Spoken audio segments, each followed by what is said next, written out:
वहाँ के लोकल लोग नहीं हैं जो वहाँ पर धरने प्रदर्शन कर रहे हैं। बाहर से बिजनौर, चांदपुर, अन्य जगहों से भी वहाँ लोगों को एकत्रित करा गया वहाँ का माहौल क्रिएट खराब करने के लिए। रेलवे के ट्रैक पर कब्जा कर रहे हैं, रेलवे के किनारे कब्जा कर रहे हैं, एयरपोर्ट्स के किनारे कब्जा कर रहे हैं, कैंटोनमेंट इलाकों के पास कब्जा कर रहे हैं। ये कौन सा तरीका है? क्या ये योजना नहीं है? क्या एक प्लान नहीं चल रहा है इस देश के अंदर उन इलाकों पर कब्जा करने का जहां से इस देश को चलाया जाता है? इस देश के अंदर यदि गृह युद्ध का वातावरण क्रिएट हो तो बंधक बना लिया जाए पूरे देश को। एक बच्ची को तुम प्यार के नाम पर फंसा लेते हो झूठी पहचान बताकर और उसके 35 टुकड़े कर देते हो। क्या ये मानवता है?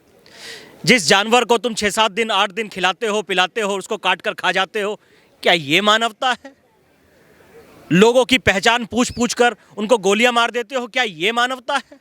सरकारी प्रॉपर्टियों पर कब्जा कर रहे हो और फिर मानवता की बात कर रहे हो।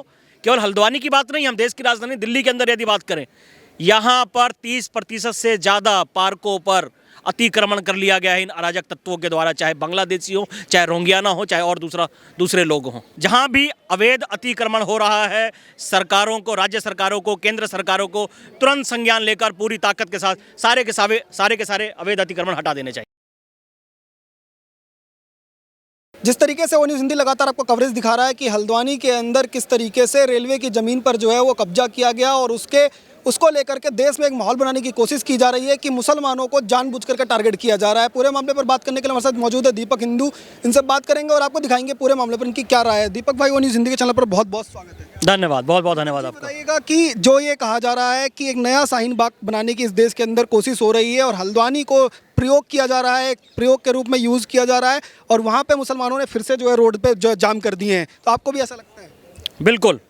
पहले एंटी-सीए मूवमेंट जब दिल्ली के अंदर चलाई गई थी, वहाँ भी हमने देखा किस प्रकार औरतों और बच्चों को आगे करा गया। हल्द्वानी में भी उसी प्रकार ये सारी मूवमेंट को चलाया जा रहा है और एक चीज़ दोनों में कॉमन है। बच्चे कहाँ से आ रहे हैं? मदरसों से बच्चों को लाया जा रहा है, पैसे देकर, बहलाकर, फुसलाकर। मैं केंद्र सरकार से निवेदन करता हूँ, इस देश के अंदर जितने भी मदरसे चल रहे हैं, जितने भी मस्जिद चल रहे हैं या जितने भी इस प्रकार के अराजक अड्डे चल रहे हैं, उन सब पर नकेल कसी जाए और उन सब की सघन तलाशी अभियान भी चलाया जाए। बहुत प्लान्ड एजेंडा चल रहा है इस देश को बर्बाद करने का। यदि ना समझा गया तो ये देश बर्बाद हो जाएगा। अच्छा दीपक जी, बताइएगा कि जो ये कहा जा रहा है कि रेलवे की ज़मीन पर वो कई लोग जो है कह रहे हैं कि कब्जे से इनकार नहीं कर रहे कि उन्होंने कब्जा किया, पर कह रहे हैं कई पीढ़ियों से रह रहे हैं, मानवीय आधार पर जो है सुप्रीम कोर्ट हमारा साथ देगा और बुलडोजर यहाँ पर नहीं चलेगा। आपको भी ऐसा लगता है? ये मानवीय आधार होता क्या है? मुझे तो आज तक ये समझ नहीं आई। एक बच्ची को तुम प्यार के नाम पर फंसा लेते हो झूठी पहचान बताकर और उसके 35 टुकड़े कर देते हो। क्या ये मानवता है? जिस जानवर को तुम 6-7 दिन 8 दिन खिलाते हो, पिलाते हो, उसको काट कर खा जाते हो, क्या ये मानवता है? लोगों की पहचान पूछ पूछ कर उनको गोलियां मार देते हो, क्या ये मानवता है? सरकारी प्रॉपर्टियों पर कब्जा कर रहे हो और फिर मानवता की बात कर रहे हो। केवल हल्द्वानी की बात नहीं, हम देश की राजधानी दिल्ली के अंदर यदि बात करें, यहाँ पर 30% से ज़्यादा पार्कों पर अतिक्रमण कर लिया गया है इन अराजक तत्वों के द्वारा, चाहे बांग्लादेशी हो, चाहे रोंगियाना हो, चाहे और दूसरे लोग हों। दीपक जी, पहले भी हमने आपसे बात की तो आप लगातार एक चीज़ उठाते रहते हैं और वो कहते हैं कि जानबूझ करके स्पेसिफिक जगहों को चुना जा रहा है, चाहे रेलवे स्टेशन हो, एयरपोर्ट हो, फ्लाईओवर हो। तो उसी कड़ी में क्या जो हल्द्वानी भी देखा जा रहा है कि रेलवे के स्टेशन के आसपास ही इतनी बड़ी संख्या में जो है मुसलमान वहाँ पे जमा हुए? बिल्कुल, मैं तो बहुत लंबे समय से कह रहा हूँ और आज मैं ओ न्यूज़ के माध्यम से भी दोबारा कहना चाहता हूँ, मेरे देशवासियों ध्यान दीजिएगा। जिहाद के अड्डे तैयार करे जा रहे हैं, जो मदरसे मस्जिदें बनाई जा रही हैं, उनको आप देखिए उनके इलाके कौन से हैं।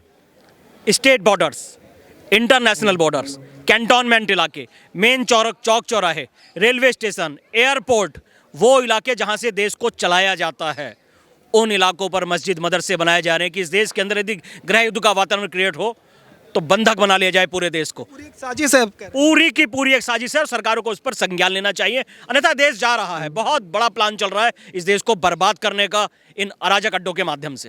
वो लोग कह रहे हैं कि गरीब हैं, इतने सारे 50,000 के आसपास मुसलमान कहाँ जाएंगे अगर जो ऐसे निकाल दिया जाएगा वहाँ से? तो गरीब तो और भी बहुत सारे लोग हैं, पर उन्होंने तो कभी सरकारी संपत्ति पर कब्जा नहीं करा।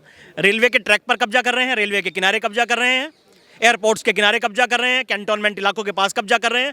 ये कौन सा तरीका है? क्या ये योजना नहीं है? क्या एक प्लान नहीं चल रहा है इस देश के अंदर उन इलाकों पर कब्जा करने का जहां से इस देश को चलाया जाता है? हल्द्वानी को भी कहा जाता है कि ये जो जिस जगह पर की बात है वो गफूर बस्ती केंद्र मानी जाती है और ये माना जाता है कि वहीं से हल्द्वानी के अंदर एंटर किया जाता है। तो आपको लग रहा है कि जानबूझ करके ऐसा है, वही उसी साजिश का हिस्सा? निश्चित तौर पर आप देखिए, जांच एजेंसियां लग चुकी हैं और निश्चित रूप से बहुत बड़ा षड्यंत्र निकल कर आएगा। वहाँ के लोकल लोग नहीं हैं जो वहाँ पर धरने प्रदर्शन कर रहे हैं। बाहर से बिजनौर, चांदपुर, अन्य जगहों से भी वहाँ लोगों को एकत्रित करा गया वहाँ का माहौल क्रिएट खराब करने के लिए। तो अभी जांच एजेंसियाँ वहाँ पर पूरी तरीके से संज्ञान लें और बहुत बड़ा एजेंडा वहाँ पर चलाया जा रहा है उस पूरे के पूरे उस क्षेत्र के माहौल को खराब करने का। ये बार बार कहते हैं कि सिर्फ मुसलमानों को टारगेट किया जा रहा है देश के अंदर। मुझे तो बड़ी हंसी आती है इस बात को सुनकर कि इस देश के अंदर मुसलमानों को टारगेट करा जा रहा है। इस देश के अंदर जो सैकड़ों योजनाएं आती हैं वो अल्पसंख्यक के नाम पर केवल अगर मुसलमानों के लिए आती हैं। इस देश का मुसलमान यहाँ पर यदि कोई मुस्लिम हीरो है, चाहे आमिर खान, सलमान खान या कोई भी हो, 300, 400, 500 करोड़ की बिजनेस करती है उनकी फिल्म में, और बाद में वो कहते हैं कि हमें इस देश के अंदर खतरा है। जिस देश का बहुसंख्यक समाज आपको गले लगा रहा है, आपके 30 त्योहारों पर आपसे मिल रहा है, उस समाज से आपको खतरा है। ये केवल झूठी कहानियां चलाई जा रही हैं इस देश का माहौल खराब करने के लिए। जितना मुसलमान हिंदुस्तान के अंदर सुरक्षित है उतना इस्लामिक कंट्रियों के अंदर भी सुरक्षित नहीं है। अब जो है पहले भी जैसे आपने कहा कि कब्जा तो होता रहता था और हिंदुस्तान में तमाम ऐसी जगहों पर कब्जा है, पर अब एक मुहिम शुरू हो चुकी है और बुलडोजर जो है वो चल रहा है, इस तरीके की जगहें खाली कराई जा रही हैं। तो आपको लगता है एक अच्छी शुरुआत है और सुप्रीम कोर्ट भी इसमें साथ देगा? निश्चित रूप से मैं योगी जी को नमन करता हूं, उनको धन्यवाद देता हूं। उन्होंने इनिशिएटिव लेते हुए आगे बढ़े और उन्होंने जितने भी अतिक्रमण हो रहे थे उनको हटाया। और माननीय उच्च न्यायालय से, उच्चतम न्यायालय से मैं निवेदन करता हूं कि जहां भी इस प्रकार की अवैध अतिक्रमण हो रहा है उस पर संज्ञान लिया जाए और स्वयं संज्ञान लेकर, क्योंकि माननीय सुप्रीम कोर्ट बहुत सारे विषय पर स्वयं संज्ञान लेता है, तो ऐसे विषय पर भी, क्योंकि राष्ट्र के हित से जुड़ा हुआ मामला है, स्वयं संज्ञान लेकर सुप्रीम कोर्ट को खुद ऐसे अतिक्रमण हटवाने चाहिए। तो अब जो लोग आपको देख रहे हैं, लगातार हिंदू समाज के जो लोग हैं वो भी इस मामले में बचते हुए नजर आते हैं, उनके लिए कोई संदेश देंगे? यदि एक कौवे को भी चोट लगती है ना तो सैकड़ों कौवे इकट्ठे हो जाते हैं, पर इस देश की बहुसंख्यक आबादी ऐसी है कि उनके मंदिरों को तोड़ा जाता है, उनकी धार्मिक आस्थाओं के साथ खिलवाड़ होता है। जो भगवान श्री राम का मंदिर माननीय सुप्रीम कोर्ट के आदेश के बाद बन रहा है, इसी देश के अंदर कुछ तथाकथित लोग वो कहते हैं समय आने पर हम इसे भी तोड़ देंगे। क्या ये सेकुलर तानाबाना है? क्या ऐसे लोगों पर कार्रवाई नहीं होनी चाहिए? मुसलमानों का शासन आएगा तब फिर से जो है मस्जिद बना देंगे। हाँ, तो ये खुलेआम चैलेंज कर रहे हैं ना कि जब हमारा शासन आएगा तो हम ऐसा कर देंगे दोबारा तोड़ के। तो ऐसे लोगों पर कार्रवाई नहीं होनी चाहिए। इस देश के बहुसंख्यक आबादी को भी सोचना चाहिए और देखना चाहिए कि कैसा षड्यंत्र तुम्हारे खिलाफ चल रहा है। यदि आज तुम जातियों में बटे रहे, क्षेत्रवाद में बटे रहे, दलगत राजनीति में बटे रहे, तो अस्तित्व समाप्त तो हो जाएगा। याद रखना इस बात को। जहाँ भी कब्जे हैं वहाँ से खाली कराया जाना चाहिए, आपको सही लगता है? बिल्कुल, मैं 100% सहमत हूँ। जहाँ भी अवैध अतिक्रमण हो रहा है, सरकारों को, राज्य सरकारों को, केंद्र सरकारों को तुरंत संज्ञान लेकर पूरी ताकत के साथ सारे के सारे अवैध अतिक्रमण हटा देने चाहिए। तो लगातार दीपक हिंदू से बात कर रहे थे, इनका यही कहना है कि जो लोग भी देश में कब्जा कर करके अवैध जगहों पर रह रहे हैं उन लोगों के ऊपर कड़ी कार्रवाई हो, और जो बुलडोजर चलाने की शुरुआत उत्तर प्रदेश से हुई थी उसमें सुप्रीम कोर्ट, हाई कोर्ट सभी लोग साथ दें और जो है ऐसी तरीके के जो भी अतिक्रमण उनको खाली कराया जाए। आप देखते रहिए वो न्यूज़ हिंदी। धन्यवाद। जय हिंद।